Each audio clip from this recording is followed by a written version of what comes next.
So I'm going to answer another question today relating to feeling weak and faint when they're fasting at 20 hours. So they can't seem to get past that 20-hour mark. Now, for you, it could be 24 hours, it could be a little longer, it could be a little bit shorter. So let's discuss how do you advance to the next level without feeling weak or faint. So realize this, we're going from glucose metabolism to running on ketones and fatty acids, okay? That process does take some time. It's going to take a lot longer if you have pre-existing diabetes, if you have insulin resistance really bad. It could take months and months and months. So let's say, for example, you're at 2 meals, okay? Your first meal is at 2 o'clock in the afternoon.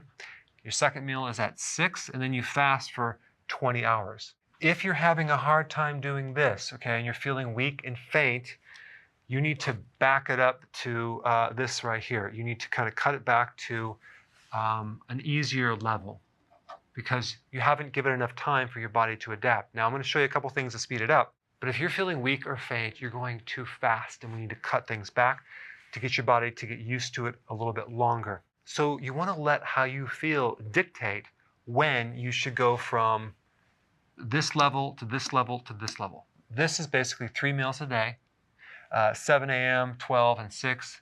And then you're going to skip your breakfast and go to lunch, 12, noon, and 6 p.m. And eventually you're going to start pushing that lunch and dinner together closer and closer and closer. So even if you're having a hard time with 18 hours, okay, well, then back it up. Add a breakfast in there. Just avoid snacks, okay, by adding more fat until you can do this comfortably, until your cravings go away. But also you want to feel energetic.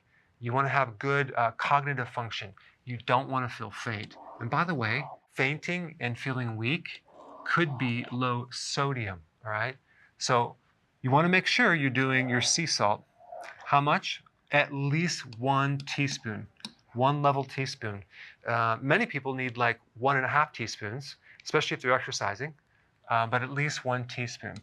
That could be the reason why you're feeling weak and faint and you can't seem to fast longer. The other thing is the B vitamins, okay? Especially vitamin B1 and also the electrolytes, potassium, magnesium. Now, both of these categories of nutrients are involved in your metabolism, your biochemistry, and they're very necessary in helping you make energy. So if you're not doing these, that could be the reason why you're feeling weak and faint. And also, you can add some MCT oil. This just basically gives you more ketones to run on, and it could be because you have some pretty bad insulin resistance, you're not able to fully get into ketosis 100% yet. So you can add this to speed things up. Some other people are using my fasting tea. That seems to help because it has certain phytonutrients to help their blood sugars.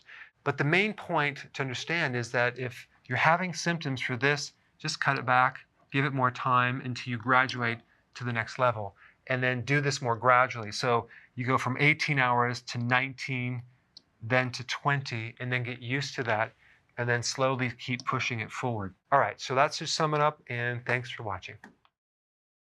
Hey, if you're liking this content, please subscribe now, and I will actually keep you updated on future videos.